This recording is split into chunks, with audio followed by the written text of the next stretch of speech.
What's going on, everybody? P69 1000 here. And something unusual I'm going to do today. I'm actually going to fulfill a promise on this channel, right? How often do I say I'm going to do a video of something and then I wind up not doing it, or I disappear for like, 5 years?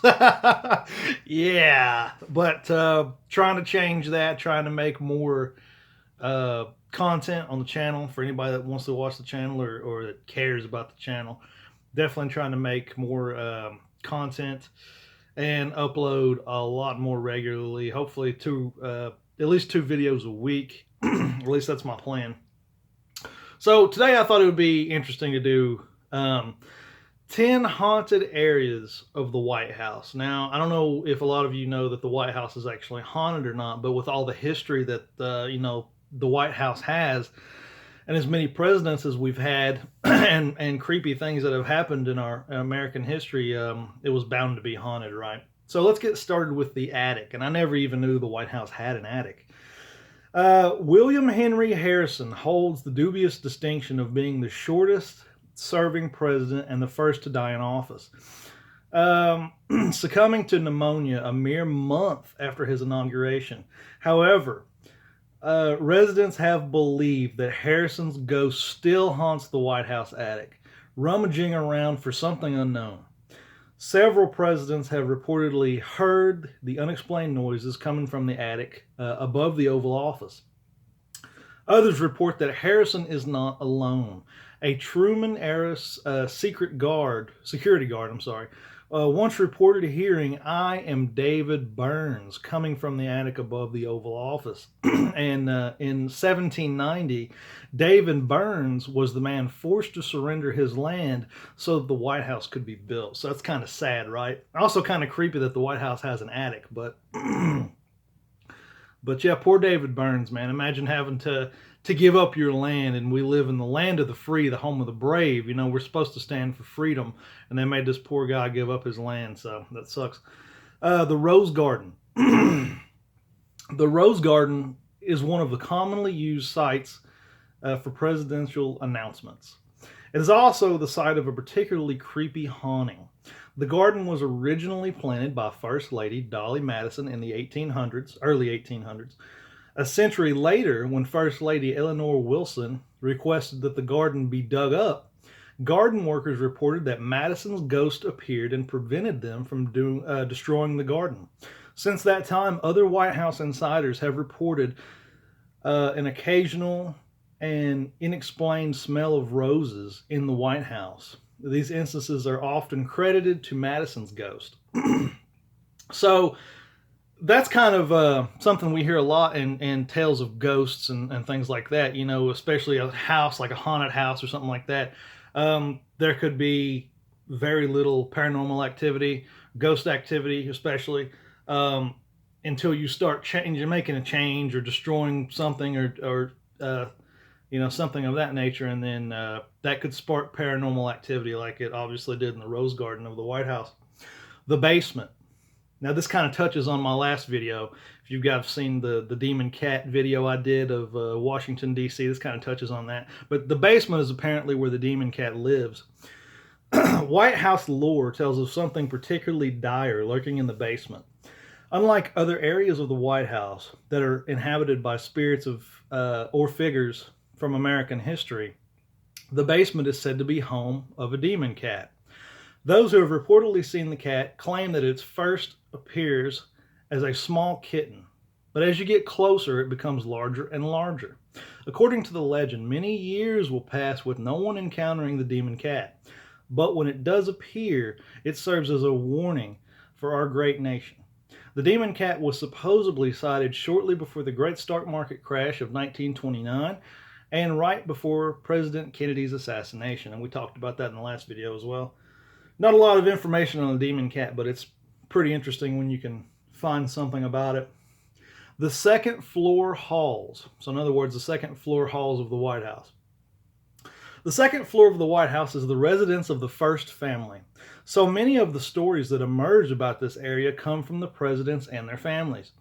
One of the most frequently reported White House ghosts is President Abraham Lincoln, and the second floor hallways are some of his favorite haunts.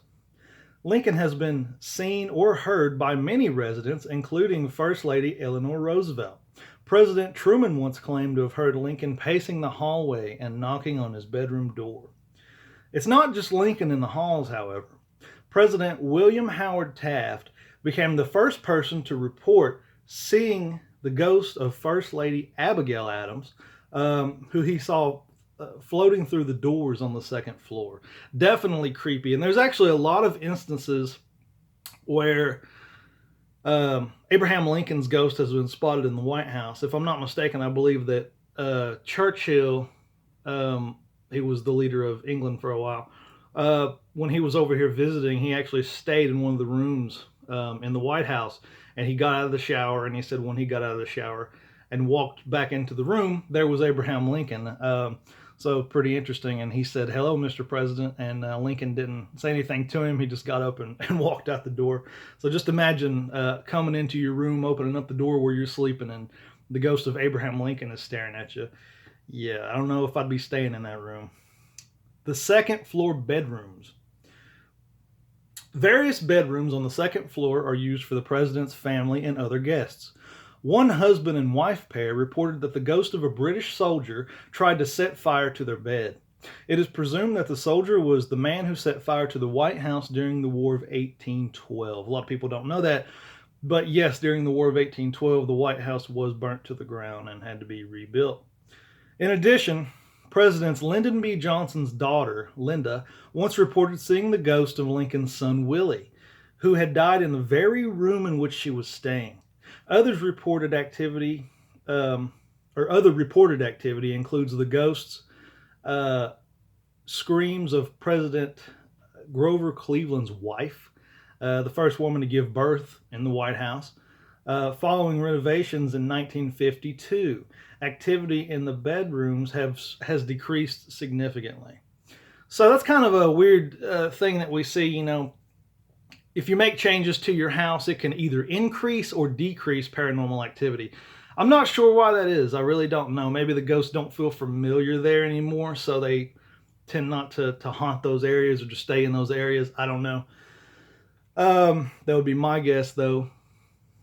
Let's see. The Yellow Oval Room. During Lincoln's administration, this room was his personal library and one of his favorite rooms in the White House. Numerous White House employees have reportedly seen Lincoln gazing out of the window of this room. First Lady Gracie Coolidge also claimed to have seen him there. In addition to Lincoln, the disembodied voice of David Burns, which was the same guy that is haunting the attic, supposedly, that they took his land to build the White House on, has been heard from this room. First Lady Mary Todd Lincoln also reported seeing the ghost of both President Thomas Jefferson and John Tyler in the room.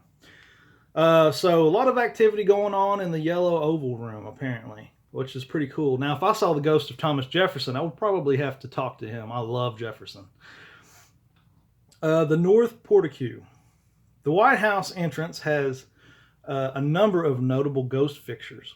A torch-wielding British soldier is often seen standing outside the front door, which is probably the same soldier that it talked about last time that probably set fire to the White House in 1812.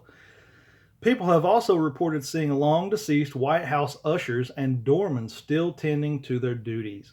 Perhaps most bizarre is the ghost of Anna Surratt, whose mother, Mary, was hanged in 1865 for her role in the Lincoln assassination. Anna's ghost has been spotted pounding on the White House doors, begging for her mother's release. She is also reported to sit on the steps every July 7th, the anniversary of her mother's execution. It's pretty sad, but if her mom had something to do with Lincoln's assassination, she probably deserved what she got. The East Room. The East Room is the favorite haunt of Abigail Adams' ghost. During her tenure in the White House, this was the room in which she would hang her laundry. She is often seen in or around the East Room with her arms outstretched, as though carrying a laundry basket. Sightings were particularly abundant during the Taft administration, but as recently as 2002, so under the Bush administration, a group of tourists reportedly saw Adams. In addition to her sightings, many people report the faint smell of laundry soap around this area. Lincoln has also been spotted around the room. Lincoln is just all over the White House, apparently. That was also the room that his body laid in state, apparently, was the East Room. So that's probably why he's seen there a lot. The Rose Room. The Rose Room is frequented by its former occupant, President Andrew Jackson, one of my favorite presidents. Numerous White House employees have seen or heard Jackson in the room, often engaging in hearty laughter or swearing violently. According to White House lore, there is an extremely cold spot on the bed in the room where Jackson slept. Among the most notable reports, Mary Todd Lincoln claimed to have heard Jackson swearing, and the White House seamstress Lillian Parks felt his presence over her, which she recounted in her memories about her time in the White House. Not to be outdone, Lincoln has also been spotted here. When the Queen of the Netherlands stayed in this bedroom, she answered a knock at the door one night, only to see Lincoln's ghost standing in the hallway.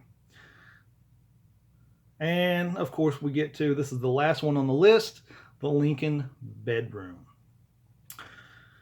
Given Abraham Lincoln's frequent appearance at various places on this list, it's no wonder that his bedroom comes in at number 1. Winston Churchill famously refused to sleep in the bedroom ever again after seeing the ghost beside the fireplace.